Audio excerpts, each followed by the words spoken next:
Face transplant surgery होगी वो किस टाइप की सर्जरी में आएगी? देखिए, प्लास्टिक सर्जरी में जो बेसिक सर्जरी होती है वो एक तो रिकंस्ट्रक्टिव होती है, जिसमें कि जो भी डैमेज हो गया है उसको हम वापस से बॉडी के किसी और पार्ट से या टेक्निक से बनाने की कोशिश करते हैं। एक फेस ट्रांसप्लांट होगा, उसमें क्या वही जो चेहरा पहले था वो वापस मिल जाएगा? दूसरे आदमी का फेस ही आपको मिलेगा, आपका फेस तो डैमेज हो चुका है। सर्जरी होगी तो कितना समय लगेगा इस सर्जरी में? कि पहले सर्जरी शुरू होगी 8-9 घंटे बाद, अगर पेशेंट ठीक नहीं हो रहा तो उसको रोक के सेकेंड पार्ट ऑफ सर्जरी 24 घंटे बाद हम करते हैं। नमस्कार, टोटल हेल्थ पॉडकास्ट में आप सभी का स्वागत है। मैं हूं आपके साथ भावना नैयर। सोचिए, जब आईना सामने हो लेकिन उसमें दिखाई दे रहा चेहरा आपकी कहानी ना सुना पाए, जब कोई हादसा, तेजाब, आग, गोली या दुर्घटना जिंदगी तो बचा ले लेकिन पहचान, आत्मविश्वास और समाज से जुड़ाव सब कुछ बदल दे। आज भारत में हजारों लोग ऐसे हैं जो सांस तो ले रहे हैं लेकिन हर दिन खुद को छुपाकर जीने को मजबूर हैं। और आज इन्हीं लोगों की जिंदगी में उम्मीद की एक नई खिड़की खुलने जा रही है। अखिल भारतीय आयुर्विज्ञान संस्थान यानी कि एम्स एक ऐसे कदम की तैयारी में है जो सिर्फ चिकित्सा विज्ञान की उपलब्धि नहीं बल्कि इंसान को उसकी गरिमा लौटाने की कोशिश कर रहा है। दिल्ली एम्स में भारत के सबसे महत्वाकांक्षी फेस ट्रांसप्लांट कार्यक्रम की तैयारियां पूरी हो चुकी हैं। आज टोटल हेल्थ पॉडकास्ट में हम इसी नए मेडिकल डेवलपमेंट को सिर्फ सर्जरी के रूप में नहीं बल्कि समग्र स्वास्थ्य और बेहतर जीवन के नजरिए से समझने जा रहे हैं। हमारे साथ बेहद ही खास मेहमान मौजूद हैं, एम्स के बर्न्स और प्लास्टिक सर्जरी विभाग के प्रमुख डॉक्टर मनीष सिंघल। बहुत बहुत स्वागत है, आप इस फेस ट्रांसप्लांट कार्यक्रम की ऐतिहासिक पहल का नेतृत्व कर रहे हैं। शुरुआत इसी से करते हैं कि फेस ट्रांसप्लांट प्रोग्राम क्या होगा, प्लास्टिक सर्जरी में कितनी टाइप की सर्जरीज होती हैं और ये जो फेस ट्रांसप्लांट सर्जरी होगी वो किस टाइप की सर्जरी में आएगी? जो बेसिक सर्जरी होती है वो एक तो रिकंस्ट्रक्टिव होती हैं, जिसमें कि जो भी डैमेज हो गया है उसको हम वापस से बॉडी के किसी और पार्ट से या टेक्निक से बनाने की कोशिश करते हैं। और एक सर्जरी आती है जिसको कॉस्मेटिक बोलते हैं, जिसमें कि आपकी ओवरऑल आप ठीक है लेकिन आपको कोई अपनी अपीयरेंस पसंद नहीं आ रही है, लेकिन आपको कोई चोट नहीं लगी है या आप जले नहीं हैं, उसको हम कॉस्मेटिक सर्जरी बोलते हैं। दोनों ही टाइप की सर्जरी प्लास्टिक सर्जरी का पार्ट होती हैं। बिल्कुल, लेकिन अगर भारत के फैक्ट्स की बात करते हैं, तथ्यों की बात करते हैं, तो कितने ऐसे पीड़ित लोग हैं जो एसिड अटैक्स, आग, बर्न से हर रोज़ आते हैं और उनके लिए ये एक नई किरण बनकर आया है फेस ट्रांसप्लांट प्रोग्राम। तो देखिए, बर्न्स जो डाटा है वो ये कहता है कि करीब 60 लाख बर्न्स पूरी इंडिया में हर साल होते हैं और उनमें से करीब 10% बर्न बहुत सीरियस होते हैं। और तो हुआ क्या है कि पिछले कई सालों में बहुत डेवलपमेंट हुआ बर्न्स के ट्रीटमेंट में। उस ट्रीटमेंट की वजह से पेशेंट्स का सर्वाइवल बढ़ा है और जब सर्वाइवल बढ़ा है तो डिफॉर्मिटी के साथ बचने वालों की संख्या भी बढ़ गई है। तो सेम ही ट्रॉमा में है, गोली लगने में है, सेम एसिड अटैक में है, क्योंकि medical science, antibiotics, ICU care, doctors की ट्रेनिंग वो सब इम्प्रूव हुई है, इसलिए सर्वाइवल पेशेंट्स का बेटर हो गया है। तो अब जो पेशेंट सर्वाइव करते हैं, जो पेशेंट पहले सर्वाइव ही नहीं कर सकते थे, अब वो जब वो सर्वाइव करेंगे तो उनको सोसाइटी में इंटीग्रेट होना भी बहुत ज़रूरी है। और इंटीग्रेशन, बर्न्स की बहुत सारी डिफॉर्मिटी होती हैं जिसको हम कॉन्ट्रैक्चर बोलते हैं, बाजू का, नी का, उन सब के लिए हम पेशेंट के रेगुलर्स के नाम यूज़ कर लेते हैं। फेस ट्रांसप्लांट एक ऐसा प्रोसीजर है जिसको आपको ये समझना पड़ेगा कि हमने फेस को ठीक करने के लिए मल्टीपल सर्जरी कर ली। सपोज करिए हम एवरेज पेशेंट्स में जिसमें एसिड अटैक हैं, जिसमें सीवियर बर्न्स हैं, आप मान के चलिए करीब 15 से लेकर 20 प्रोसीजर हमको करने पड़ते हैं। और हम पेशेंट्स में लगे रहते हैं कि हम उनको और इम्प्रूव कर सकें, कभी उनके खाने की कैपेसिटी को, कभी उनके सांस लेने की, कभी ब्लिंक करने की, कभी कभी उनको पेन होता है क्योंकि अंदर की मसल्स खींचती हैं। अब आप 10 से लेकर 15 ऑपरेशन के बाद भी हमारे पास कोई ऐसा सॉल्यूशन नहीं होता कि हम पेशेंट्स को किसी भी एंगल से नॉर्मल कह सकें जी। सर्वाइव तो वो करते हैं लेकिन उनका आत्मविश्वास लौटाना है, उनके डेली खाने से लेकर डेली एक्टिविटी भी उनके लिए बहुत बड़ा एक चैलेंज है। अभी इन सब प्रॉब्लम्स के जो नंबर है वो इंडिया में बढ़ता जा रहा है। जी। तो फेस ट्रांसप्लांट एक प्रोसीजर है जो 2005 में स्पेन में, यूएस में उस टाइम पे शुरू हुआ, और धीरे धीरे करके काफ़ी कंट्रीज़ ने इसको अडेप्ट किया। करीब 15 से 16 कंट्रीज़ में आज की तारीख में होता है ये। एशिया में बोलूँ तो चाइना और टर्की ने रिपोर्ट किया है। अभी कितने लोग कर रहे हैं मैं नहीं कह सकता हूँ, बट जो रिपोर्ट अवेलेबल है मेरे पास ये है। जी। जर्मनी, फ्रांस, यूएस में 3-4 इंस्टीट्यूट्स करते हैं। तो ये एक ऐसा प्रोसीजर है जो कि मैं बोलूँगा कि शायद सर्जरी में सबसे मुश्किल प्रोसीजर और सबसे डिफ़िकल्ट प्रोसीजर है, और इसको अपने पास लाने की सोच मात्र हम 4-5 साल से सोच रहे हैं कि कैसे हम इसको अपने यहाँ शुरू करेंगे। तो लेकिन फाइनली हमें समझ में आया कि अब हम सर्जिकली टीम वाइज हम काफ़ी रेडी हैं इस प्रोसीजर को करने के लिए। ये जानना यहाँ बड़ा ज़रूरी है। सवाल बहुत ऐसे जुड़े हैं, एक एक करके मैं सवालों पर आऊँगी। सबसे पहले ये फेस ट्रांसप्लांट प्रोग्राम जो होगा किन पीड़ितों के लिए है? क्या ये सिर्फ क्रिटिकल पेशेंट्स के लिए है? अगर मैं आपसे बोलूं कि मेरी चॉइस क्या होगी, तो मेरी चॉइस ये होगी कि जिसमें काफ़ी कोशिश करने के बावजूद हम एक रीजनेबल आउटकम पेशेंट को नहीं दे पाए हैं, क्योंकि हमारी जो सर्जरी बॉक्स है उसमें सारी सर्जरीज ख़त्म हो गई हैं और पेशेंट को कोई भी रिलीफ नहीं है। उसको पेन है, उसको डिफॉर्मिटी है, वो खाना नहीं खा सकता है, वो सांस नहीं ले सकता है। वो मेरी नज़र में सबसे पहले कैटेगरी ऑफ पेशेंट्स होंगे।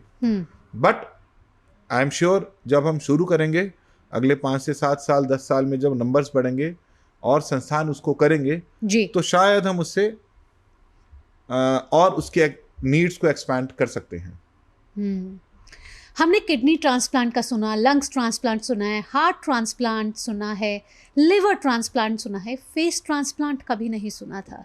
ये जो फेस ट्रांसप्लांट होगा उसमें क्या वही जो चेहरा पहले था वो वापस मिल जाएगा? देखिए, पहला वाला चेहरा तो आपका इंजर हो चुका है। हम तो इंजर चेहरे से आपको बेटर की तरफ ले जा रहे हैं। जो आपका पहला वाला चेहरा है उसका वो गोली नहीं है पूरे प्रोसीजर का। जैसे किडनी ट्रांसप्लांट है तो आप दूसरे आदमी की किडनी लगाते हैं, हार्ट ट्रांसप्लांट है दूसरे आदमी का दिल आप लगाते हैं, तो उसी तरह दूसरे आदमी का फेस ही आपको मिलेगा। आपका फेस तो डैमेज हो चुका है जी। तो फेस ट्रांसप्लांट ऐसा बिल्कुल प्रोसीजर नहीं है। लेकिन जो प्रोसीजर की इंडिकेशन है उसमें हम मेल को लगाते हैं, जिससे कि मूंछ और दाढ़ी उसकी रहेंगी। कलर टोन हम ज़रूर मैच करते हैं कि नेक का कलर और फेस का कलर, चूँकि कहीं ना कहीं तो फेस रुकेगा तो वो जो कलर टोन है थोड़ा मैच करेगा। तो कोशिश ये होगी कि कलर टोन मैच कर जाए और जो हमारे पास डिफॉर्म फेस है हम उसको एक नया चेहरा दे सकें जो कि उसकी करंट प्रॉब्लम को सॉल्व करेगा। बिल्कुल। आपने दूसरे व्यक्ति का चेहरा बोला, जो दूसरा व्यक्ति होगा वो कौन डोनर होगा? क्या वो जीवित होगा या मृत होगा?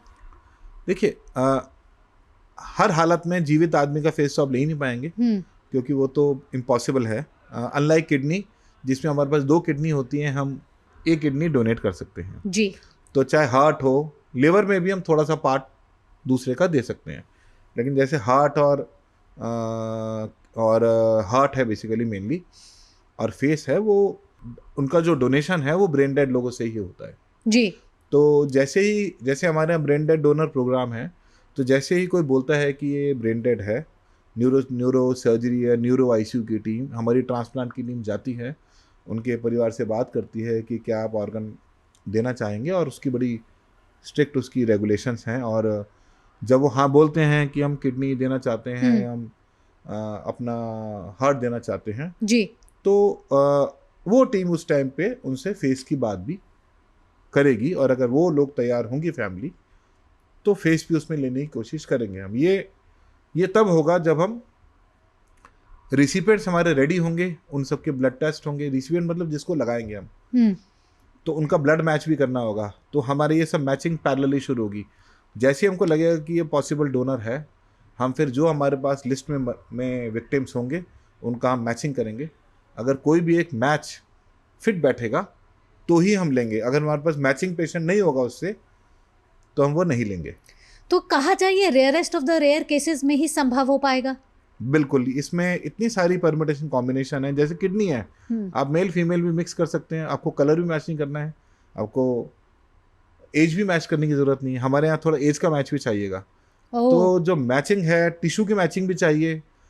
तो यूजुअली जो मेरी बात हुई है लोगों से, इस प्रोग्राम को यूजुअली लोग शुरू करते करते लोगों को 3-4 साल 5 साल लग जाते हैं। लेकिन चूंकि हमारे पास अभी एक्सपीरियंस है बाकी जगह का जी, और हमें ऐसा लगता है कि हम बर्न्स में अच्छा काम कर रहे हैं और हमारे पास विक्टिम्स आते हैं और हमारे पास लोग फॉरवर्ड आएंगे, तो अगर हमारे पास बड़ा पूल होगा रिसिपिएंट का, जैसे हमारे पास अगर 50 लोग रेडी हैं जिनको हम फेस लगा सकते हैं, उनके पे सारे हमारे पास सारे ब्लड टेस्ट है जी, तो कॉम्बिनेशन ज़्यादा अच्छे बनेंगे यूटिलाइज करने के लिए उस फेस को। चलिए अब आते हैं इस प्रोसीजर पर ही। लोग जानना चाहते हैं आखिरकार ये फेस ट्रांसप्लांट प्रोग्राम कैसे होगा, कब ये शुरू होगा, कैसे इसका ट्रीटमेंट होगा, कितनी लेयर्स पर इस पे काम होगा और कितना समय लगेगा।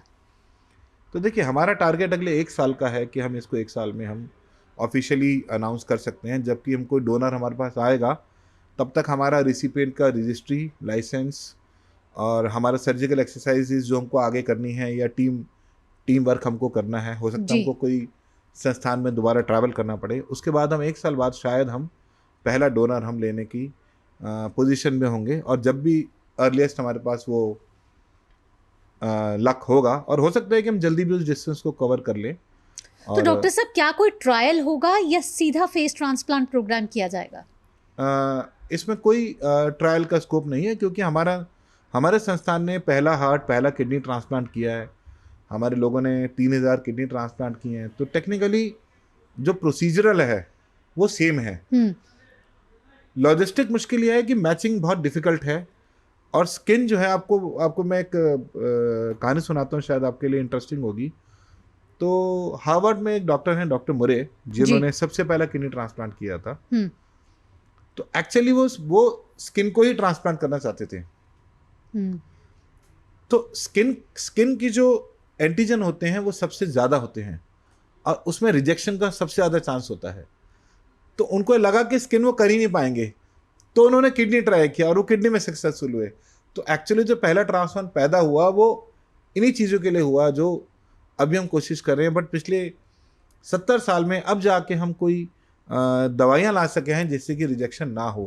तो रिजेक्शन ना हो मतलब रिजेक्शन का चांस थोड़ा कम हो जाए, या हम रिजेक्शन को अच्छे से मैनेज कर सके। अब प्रोसीजर पर आते हैं, कैसे किया जाएगा प्रोसीजर? लोगों में बड़ी उत्सुकता भी है ये जानने की कि ये प्रोसीजर किया कैसे जाएगा, पहले क्या टेस्ट होंगे, उसके बाद जब सर्जरी होगी तो कितना समय लगेगा सर्जरी में, और सर्जरी में क्या करेंगे आप, कितनी टीम होगी आपकी? तो देखिए, सर्जरी जो है वो पहले तो जिसको फेस लगाना है उसका पहले पूरा इवैल्यूएशन होगा, जिसमें ना केवल सीटी स्कैन्स होंगे, फेस की और इमेजिंग होगी, पेशेंट से बातचीत होगी कि क्या हम अचीव कर सकते हैं। पेशेंट को ऑलमोस्ट लाइफ लॉन्ग फॉलोअप में हमारे पास रहना पड़ेगा।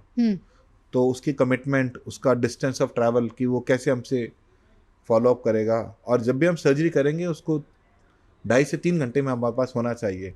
तो एक डिस्टेंस बैरियर हमारे पास रहेगा ही रहेगा कि हम एक 150 किलोमीटर के आगे शायद इस स्टेज में हम और संस्थान शुरू करेंगे तो वो पॉसिबिलिटी है, बट इस स्टेज पे हम शायद उसके ऊपर ज़्यादा डिस्टेंस के पेशेंट भी शायद नहीं ले पाएंगे।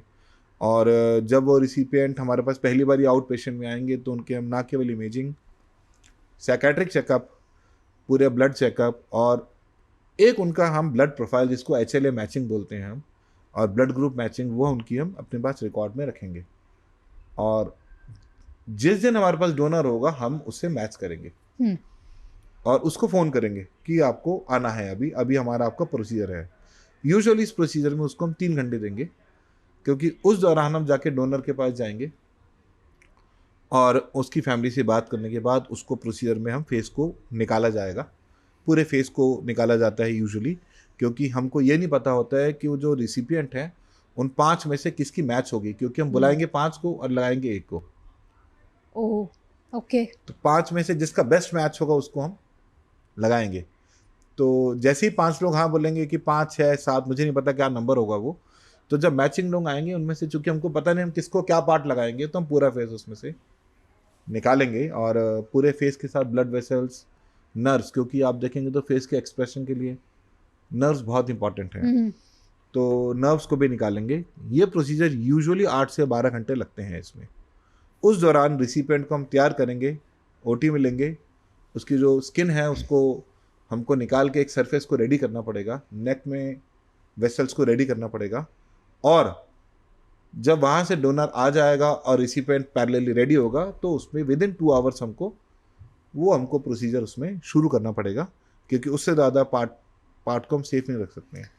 डॉक्टर साहब, साथ ही साथ सर्जरी से लेकर रिकवरी तक का प्रोसेस कितना लंबा रहता है, ये भी जानना बड़ा ज़रूरी है। देखिए, सर्जरी में आपको समझना पड़ेगा कि सर्जरी बहुत ही कॉम्प्लेक्स प्रोलॉन्ग है, और सर्जरी का टाइम यूजुअली लगाने का 12 घंटे आप मान के चलिए होता है, और कुछ पेशेंट्स उस दौरान कभी कभी अनस्टेबल भी हो सकते हैं, तो कभी कभी सर्जरी को 2 पार्ट में भी स्प्लिट किया जाता है कि पहले सर्जरी शुरू होगी, 8-9 घंटे बाद अगर पेशेंट ठीक नहीं होगा तो उसको रोक के सेकेंड पार्ट ऑफ सर्जरी 24 घंटे बाद हम करते हैं। तो ये पूरे जो प्रोसीजर है ये करीब 24 घंटे तक आप मान के चलिए ले सकता है, और ये मैं आपको इंटरनेशनल डाटा बोल रहा हूँ, मेरे को लगता है कि हमें भी इतना ही टाइम लगेगा, और उसके बाद करीब 10 दिन के आसपास तो मरीज़ बहुत ही सिक सिचुएशन में रहेगा, और करीब मैं मान के चल सकता हूँ कि सब ठीक रहेगा तो 1 महीने में वो शायद घर जा पाए अपने। 3-4 महीने के लिए उसको हफ्ते में 2 बार ही आना पड़ेगा, क्योंकि उसके ब्लड के चेकअप होंगे कि इन्फेक्शन प्रोन हो जाता है पेशेंट, तो इन्फेक्शन ना हो, तो वो भी इश्यूज हैं सारे के सारे। और उसके बाद पेशेंट को मंथली फॉलोअप में रहना पड़ेगा लाइफ लॉन्ग, ये मैं आपको बता चुका हूँ।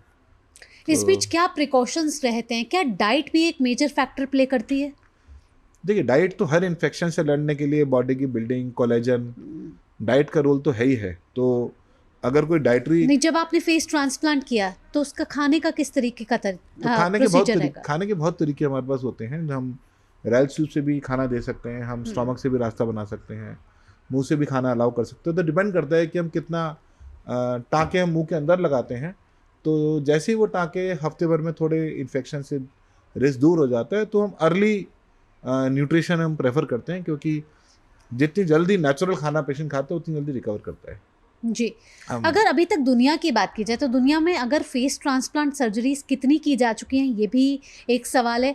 और जिस तरीके के स्टैंडर्ड्स आप अपना रहे हैं वो ग्लोबल स्टैंडर्ड से कितने किस पायदान पर हैं और कितने मानकों पर खरे उतरते हैं? देखिए, जो रिपोर्ट्स हैं बड़ा मुश्किल है, क्योंकि कुछ लोग करते हैं फेस ट्रांसप्लांट, उसको रिपोर्ट नहीं करेंगे तो हमको नहीं पता लगेगा उन्हें क्या किया। तो रिपोर्ट करीब 80 फेस ट्रांसप्लांट के आसपास हम कह सकते हैं कि रिपोर्टेड हैं। 50 से ऊपर तो श्योर है, लेकिन 80 के आसपास एक नंबर मैं आपको कह सकता हूँ कि रिपोर्टेड फेस ट्रांसप्लांट हैं, और नंबर बहुत कम है, और नंबर डेफिनेटली, और ये 2005 में शुरू किया। आप सोचिए 20 साल में 80 हुए हैं, तो आप समझिए कि पूरे संसार में, और जबकि किडनी ट्रांसप्लांट हम हमारे अपने एम्स में हम अभी तक 3000 कर चुके हैं, तो आप बाकी वर्ल्ड को छोड़ दीजिए आप, तो नंबर बहुत कम है, और रिपोर्टेड इतना ही है। हो सकता है कि और लोगों ने किया उसको रिपोर्ट ना किया हो, मैं उसके बारे में नहीं कह सकता हूँ। जहाँ तक इंटरनेशनल स्टैंडर्ड्स की बात है, तो जो इंफ्रास्ट्रक्चर जिसको बोलते हैं हम कि इक्विपमेंट, इंफ्रास्ट्रक्चर, उसमें हमारे में कोई कमी नहीं है किसी भी एंगल से। सारी दवाएं इंडिया में अवेलेबल है जो हम बाद में यूज़ करेंगे। डॉक्टर्स तो आपको पता है कि वर्ल्ड ओवर इंडिया के doctors one of the best train doctors माने जाते हैं, तो ट्रेनिंग में भी कोई प्रॉब्लम नहीं है। थोड़ा सा सोसाइटियल इशू है कि इन्फेक्शन प्रोन पेशेंट को कम रहना होता है, तो जो पेशेंट की घर की प्रिकॉशन है वो थोड़ी सी एक चैलेंज थोड़ा सा है जी, जो कि हमको देखना पड़ेगा हम कैसे उसको हैंडल करेंगे। बाकी मुझे लगता है कि टेक्निकली हमारे अंदर कोई ऐसा इंटरनेशनल स्टैंडर्ड्स में हम पूरी तरह उतरते हैं, क्योंकि ये पेशेंट्स कुछ ऐसे पेशेंट्स होते हैं जो शारीरिक तौर पर तो कमज़ोर हो ही चुके होते हैं, लेकिन मानसिक तौर पर भी टूट चुके होते हैं। और साथ ही साथ मानसिक ही नहीं, उनकी जो फाइनेंशियल स्टेटस होता है वो भी कई सर्जरीज, कई दवाइयाँ खाते खाते भी बहुत रिस्ट्रिक्ट हो जाता है। सवाल ये भी है कि क्योंकि फेस ट्रांसप्लांट प्रोग्राम है, बड़ा जटिल लग रहा है, लंबा प्रोसीजर है, खर्चा कितना आ जाएगा? देखिए, एम जैसे अस्पताल में तो खर्चे का कोई वो नहीं है, क्योंकि सरकार की पूरी सपोर्ट है। तो लकीली शायद हम ही ऐसे वर्ल्ड में हर इंस्टीट्यूट्स में पैसों की प्रॉब्लम, स्पेशली यूएस के इंस्टीट्यूट्स में जहाँ भी प्रॉब्लम आई पैसों की ज़्यादा आई, तो आज की तारीख में तो हमको ऐसा लगता है कि प्रोग्राम शुरू करने के टाइम पे हमको कोई फाइनेंशियल प्रॉब्लम नहीं दिखती है। अब आगे करके काफ़ी इतना बड़ा नंबर हो जाए और प्राइवेट इंस्टीट्यूट ट्राई करना शुरू कर दें तो बात अलग है, बट मुझे नहीं लगता कि खर्चा हमारे इस प्रोसीजर को रोकेगा। मैं इस बात में कॉन्फिडेंट हूँ कि इतनी सपोर्ट हमको सरकार से ज़रूर मिलती है कि पैसा उसको नहीं करने का रीज़न पक्का नहीं रहेगा। आपको इन सब में, इस पूरे प्रोग्राम में कोई चैलेंजेस नज़र आते हैं? कहीं ये कोई घबराहट हो, अभी तक ये किया नहीं है, पहला कैसा होगा, कब करूँगा, और जब पूरी टीम के साथ करेंगे तो वो अनुभव कैसा होगा? क्योंकि आप यहाँ तक पहुँच गए हैं, अब वो सीढ़ी बस वो है कि एक लाइसेंस मिले, कंसेंट मिले और एक डोनर, और एक जब पेशेंट पर आप वो करेंगे तो क्या आप भी, क्योंकि एक आप इतने सालों से इस विभाग के साथ जुड़े हुए हैं, तो ये एक नई तकनीक, एक नई क्रांति लाने में आपके अपने खुद के सपने क्या हैं? देखिए, स्ट्रेस तो कोई भी नया काम करते हैं तो स्ट्रेस तो हर आदमी को होता है। स्ट्रेस तो हो हर आदमी को, जो कि एक ऐसा प्रोसीजर करने में हम प्लान करते हैं जिसमें हम ज़ीरो फेलियर एक्सपेक्ट करते हैं। हम एक्सपेक्ट भी करते हैं और हमको उम्मीद भी है कि हमारा ज़ीरो फेलियर होगा। तो लाइफ में कोई भी चीज़ जिसमें आप ज़ीरो फेलियर एक्सपेक्ट कर रहे हैं, उसको करने में आपको स्ट्रेस तो होगा ही होगा। जबकि आपको आपकी सोसाइटी के लोग, आपकी स्पेशलिटी के लोग देख रहे हैं कि हम कैसे करेंगे। बट इसके बारे में मैंने काफ़ी सोचा। एक्चुअली बड़ा एक पर्सनल सवाल आपने मेरे से पूछा मेरे बारे में। तो जब हम इतने पेशेंट्स देखते हैं जिनकी उम्मीद हमसे होती है, तो शायद ऐसा लगता है कि हम इसको कर लेंगे।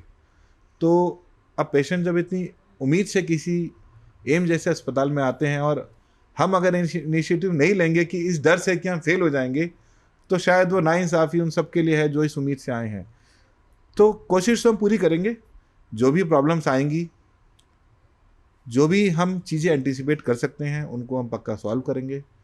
और बाकी हम उम्मीद करेंगे कि शायद लोगों को जो भरोसा हमारे साथ रहेगा और हम सक्सेसफुल होंगे। बिल्कुल, धन्यवाद डॉक्टर।